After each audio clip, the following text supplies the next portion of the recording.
Everyone, my name is मुस्कान सियान and आप सबका बहुत स्वागत है मेरे यूट्यूब चैनल पे। एंड आज का हमारा टॉपिक है, जो पेंडिंग टॉपिक है, जो हमने लास्ट वीडियो में ऑर्गेनाइजेशन स्ट्रक्चर किया था, उसका ये सेकंड पार्ट है। एंड उस वीडियो में जो कंसेप्ट हमारा रह गया था, जो ऑर्गेनाइजेशन स्ट्रक्चर हमारे रह गए थे, उनके बारे में हम आज पढ़ेंगे। एंड अगर हम अपना क्विक रिव्यू ले लें अपना पिछले कुछ हमारी वीडियो का, जिसमें हमने ऑर्गेनाइजेशन स्ट्रक्चर के बारे में पढ़ा था। As you know guys, organization structure क्या था, हमें स्टडी करने की क्यों ज़रूरत थी ऑर्गेनाइजेशन स्ट्रक्चर को, हमें मालूम था क्योंकि ऑर्गेनाइजेशन स्ट्रक्चर मीन्स कि कैसा स्ट्रक्चर है किसी कंपनी का, कैसे वहाँ पे काम कराया जाता है लोगों से, एंड कैसे उन्हें मोटिवेट किया जाता है उनके गोल के टुवार्ड्स, ये सब ऑर्गेनाइजेशन स्ट्रक्चर सेट करता है। जैसे कि हमने पढ़ा था, अगर आपको याद हो, आपने पिछली वीडियो देखी हो, जैसे कि हमने फॉर्मल ऑर्गेनाइजेशन में पढ़ा था, अगर आपको याद हो तो हमने पढ़ा था कि फॉर्मल ऑर्गेनाइजेशन में ऐसा माहौल होता है, ऐसा स्ट्रक्चर होता है जिसमें स्ट्रिक्ट रूल्स एंड रेगुलेशंस होते हैं, एक हायरार्की सेट कर दी जाती है एंड उसी हायरार्की के हिसाब से काम होता है। एंड कम्युनिकेशन भी बहुत स्ट्रिक्ट है, हमने ये भी पढ़ा था, आपको याद है?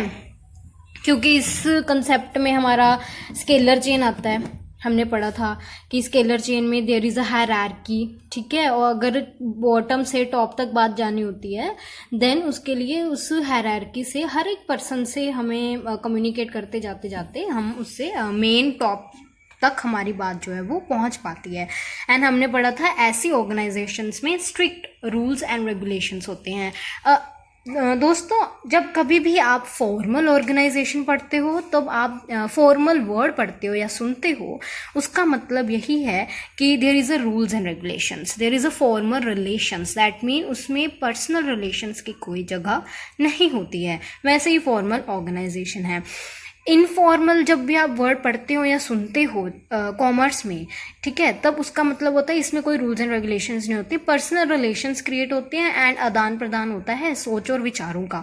समझ में आ रही है आपको बात? आप जब कभी भी कॉमर्स में फॉर्मल इनफॉर्मल वर्ड सुनते हो, उसका मतलब यही होता है। कॉन्टेक्स्ट अलग हो सकता है उसे यूज़ करने का, बट बेसिक एंड मीनिंग जो है वो सेम ही होता है। एंड यस दोस्तों, अब आज की वीडियो को भी, आज के टॉपिक को भी स्टार्ट करने से पहले मैं चाहूँगी कि आप मुस्कान सियान चैनल को लाइक, शेयर एंड सब्सक्राइब ज़रूर करिएगा। And thanks for supporting me. आप काफ़ी सपोर्ट कर रहे हैं, आपको वीडियोस काफ़ी अच्छी लग रही हैं। मैं चाहूँगी कि आप ये वीडियोस हेल्पफुल वीडियोस अपने दोस्तों के साथ शेयर भी करें, ताकि उन्हें भी कॉमर्स जो है, अगर उन्हें मुश्किल लगती थी तो शायद इन वीडियोस के बाद उन्हें कुछ हेल्प हो और उन्हें वो ईजी लगे। ठीक है दोस्तों, अभी हमने अलग अलग ऑर्गेनाइजेशन कुछ बेसिक्स पढ़ लिए थे। आज का हमारा टॉपिक जो स्टार्ट होना था वो लाइन एंड स्टाफ ऑर्गेनाइजेशन से स्टार्ट होना था, अगर आपको याद हो। सो अब इस तरह के ऑर्गेनाइजेशन में क्या होता है, कैसे इस तरह के स्ट्रक्चर में क्या होता है, कैसे काम करवाते हैं इस तरह के ऑर्गेनाइजेशन में लाइन एंड स्टाफ। आप हमने फंक्शनल पढ़ा था ना, फंक्शनल मीन स्टाफ ही होता है, ठीक है। हमने प्रीवियस वीडियो में फंक्शनल पढ़ा था ना, ये देखो उसके ऊपर ही लिखा हुआ है, हमने फंक्शनल पढ़ा था ना, जिसमें डिपार्टमेंट, जो बड़ा सा काम है या बड़ी सी ऑर्गेनाइजेशन को डिफरेंट डिपार्टमेंट्स में बांट दिया जाता है, और हर एक डिपार्टमेंट में जो मैनेजर डिसाइड किया जाता है, काम दिया जाता है, उसकी उस काम में स्पेशलाइजेशन होती है, राइट। तो अब लाइन एंड स्टाफ ऑर्गेनाइजेशन में दोनों हैं, लाइन भी है, स्टाफ भी है। इन दोनों तरह के स्ट्रक्चर को यूज़ किया जाता है। कैसे यूज़ किया जाता है? लाइन में हमने क्या पढ़ा था? There is only a single line, strict rules and regulation. Top manager से जो बात आ गई, बॉटम वाले ने उसकी कहना मानना है, बस, ठीक है। स्टाफ में हमने पढ़ा था बिग ऑर्गेनाइजेशन एंड उन सब का डिपार्टमेंटेशन होगा, मतलब डिपार्टमेंट्स बना दिए जाएंगे, छोटा छोटा काम कर दिया जाएगा, और जो वो काम किया जा रहा है उसमें उन सब की स्पेशलाइजेशन होगी, हमने ये पढ़ा था। इस तरह के ऑर्गेनाइजेशन में ये दोनों पाए जाते हैं, मतलब ये दोनों हेल्प करते हैं, both are help in overcoming their problems. Mean to say, line वाले में देखो यार, लाइन वाले में जो है हमारा टॉप से बात बॉटम में जा रही है, ठीक है, और उसमें स्ट्रिक्ट रूल्स एंड रेगुलेशंस हैं। दूसरा, यहाँ पे कोई पर्सनल रिलेशन क्रिएट नहीं हो पा रहा, तो फिर वो जो हमारे एम्प्लॉय हैं वो मोटिवेट नहीं हो पा रहे। स्टाफ वाले में मोटिवेट हो पा रहे हैं। क्यों मोटिवेट हो रहे हैं? क्योंकि उनको वही काम मिल रहा है जिसमें उनकी स्पेशलाइजेशन है। अब इन दोनों की जो प्रॉब्लम्स हैं वो सॉल्व हो जाती हैं जब ये दोनों के दोनों क्या हो जाते हैं, जब ये दोनों के दोनों एक ही ऑर्गेनाइजेशन में अडॉप्ट किए जाते हैं। ठीक है, जैसे लाइन वाले की कुछ बातें ले लेंगे, अथॉरिटेटिव होगा, प्लानिंग के हिसाब से काम होगा, स्ट्रिक्ट कंट्रोल होगा। अभी दोस्तों हमने पढ़ा था स्टाफ वाले में डिपार्टमेंटेशन होगी, लाइन वाले में अथॉरिटेटिव होता है। मीन टू से कि अथॉरिटेटिव में हम अपने बॉस को कुछ भी नहीं कह सकते। स्टाफ वाले में ये है, अगर टॉप ने बॉटम से कोई बात कह दी तो बॉटम वाला भी टॉप से अपनी बात कम्युनिकेट कर सकता है। ठीक है, और इससे कहीं ना कहीं हमारे ऑर्गेनाइजेशन का क्या हो जाता है, लूज कंट्रोल हो जाता है। क्या हो जाता है? लूज कंट्रोल हो जाता है। इस लूज कंट्रोल, ये हमारी क्या हुई, एडवांटेज हुई या डिसएडवांटेज हुई? बोलो बोलो, ये हमारी डिसएडवांटेज हुई। लूज कंट्रोल हो जाएगा तो हमारे नीचे एम्प्लॉय काम कैसे करेंगे? इसके लिए फिर लाइन काम आता है। ठीक है, अब लाइन की डिसएडवांटेज थी कि इसकी तो बस टॉप से बॉटम बात जा रही है, कोई पर्सनल रिलेशन क्रिएट नहीं हो रहा, जिसके कारण जो एम्प्लॉय हैं वो डीमोटिवेट हो रहे हैं। ठीक है, तो ये वाली इसकी डिसएडवांटेज हुई। ठीक है, तो ये कैसे कवर हुई? जब हमने स्टाफ भी रखा हुआ है बीच में, मतलब पर्सनल रिलेशंस वीक क्रिएट हो रहे हैं। ठीक है, तो ऐसे ही ये दोनों एक दूसरे की प्रॉब्लम्स को सॉल्व करते हैं।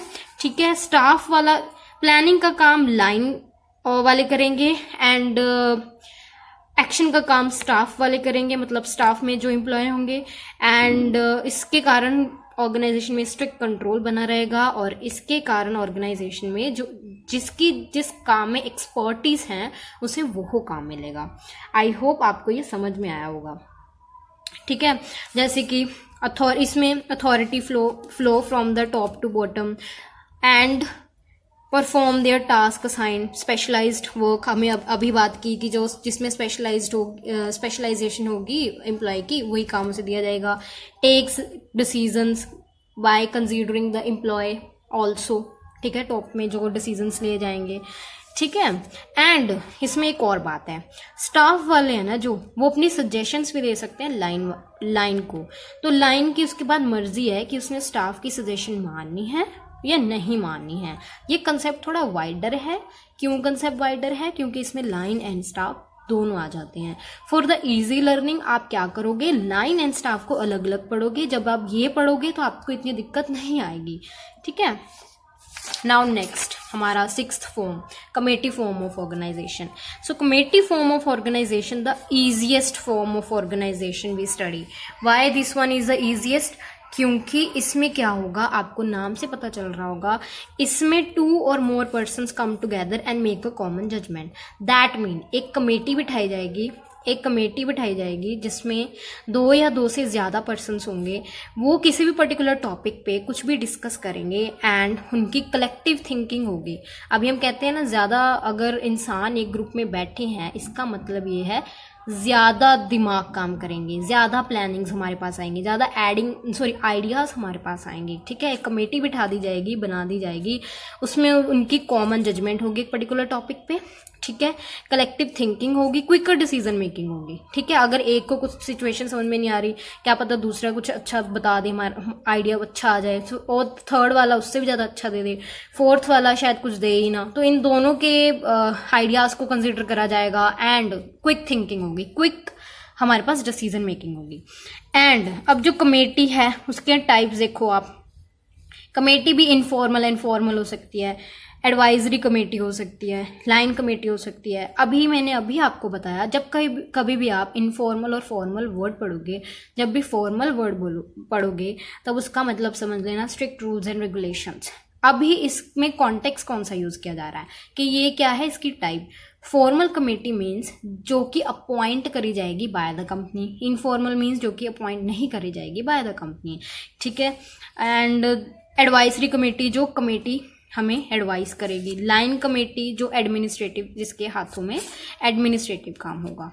ठीक है, आई होप आपको कमेटी फॉर्म समझ में आया होगा। This one is so easy. हमने एक कमेटी बनानी है और उसने एक पर्टिकुलर सिचुएशन में एक जजमेंट पास करनी है या सॉल्यूशन निकालना है। नेक्स्ट इज मैट्रिक्स ऑर्गेनाइजेशन, इस तरह के ऑर्गेनाइजेशन में क्या होता है। ये जो हम ऑर्गेनाइजेशन स्ट्रक्चर पढ़ रहे हैं ना, इसका मतलब ये है कि एक पर्टिकुलर ऑर्गेनाइजेशन में, एक पर्टिकुलर कंपनी में किस तरह का स्ट्रक्चर होता है। फॉर्मल होता है, मीन टू से रूल्स एंड रेगुलेशंस होते हैं, या इनफॉर्मल होता है, मीन टू से कि रूल्स एंड रेगुलेशन इतने फॉलो नहीं किए जाते। अब हम पढ़ रहे हैं मैट्रिक्स। इसका मतलब ये है कि मैट्रिक्स जो ऑर्गेनाइजेशन स्ट्रक्चर है, इसमें दो बॉसेस को लिया जाता है। हमने, अगर आपको याद हो, आपने मेरी पहली वीडियो देखी हो, उसमें मैंने बताया था कि हम एक यूनिटी ऑफ कमांड प्रिंसिपल पे चलते हैं। मतलब कि one boss, only one boss चाहिए हमें, सिर्फ एक बॉस के अंडर काम करेंगे जो एम्प्लॉय हैं। लेकिन यहाँ पे टू बॉसेस हैं, तो इसकी सबसे पहले डिसएडवांटेज यही होगी कि इसकी violation of principle of unity of command, हमारा जो बेसिक हेनरी फ्योल का प्रिंसिपल है वो वायलेट हो रहा है, ठीक है, उसकी उल्लंघना हो रही है। इसमें टू बॉसेस हैं। अब मैट्रिक्स में क्या होगा, टू बॉसेस होंगे। और इस तरह की ऑर्गेनाइजेशन स्ट्रक्चर को ग्रिड ऑर्गेनाइजेशन कहा जाता है। और वो जो दो बॉसेस अपॉइंट किए जाते हैं, उनमें से वन फंक्शनल होता है एंड सेकंड प्रोडक्शन होता है। बात समझ में आ रही है आपको। इससे मैट्रिक्स वाले में से ना 1 मार्क्स का क्वेश्चन आ सकता है कि इसमें बताओ कौन से प्रिंसिपल हमारा जो है उसकी वायलेशन हो रही है। यूनिटी ऑफ कमांड की, मीन्स हम एक बॉस होना चाहिए, बट यहाँ पे कितने अपॉइंट करे जा रहे हैं, 2 बॉसेस अपॉइंट किए जा रहे हैं, ठीक है। Now next, last but not the least, वो है प्रोजेक्ट ऑर्गेनाइजेशन स्ट्रक्चर। इस तरह के स्ट्रक्चर को कब अडॉप्ट किया जाता है, जब there is a project in the hands of the organization. जब किसी कंपनी के पास कोई प्रोजेक्ट आ गया, जैसे कि it is made to complete one project and after completion they go back to their respective department. Mean to say अलग अलग department में से एक एक मैनेजर या एक एक एम्प्लॉय को उठा लिया और उनका मतलब ग्रुप बना लिया एंड उन्हें एक प्रोजेक्ट असाइन कर दिया। एंड जब ये प्रोजेक्ट हमारा कंप्लीट हो गया, पूरा हो गया, देन वो फिर से अपने अपने ग्रुप्स में चले गए, ठीक है। इजी था, ठीक है। एंड आई होप आपको समझ में आया होगा जो भी हमने ऑर्गेनाइजेशन स्ट्रक्चर किया है।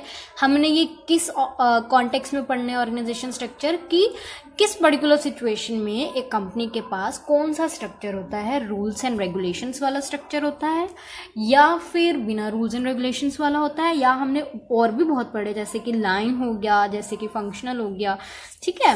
एंड आई होप आपको समझ में आया होगा। अगर आपको कोई भी ऑर्गेनाइजेशन स्ट्रक्चर समझ में नहीं आया या कुछ भी और समझ में नहीं आया तो आप मुझे कमेंट बॉक्स में पूछ सकते हैं।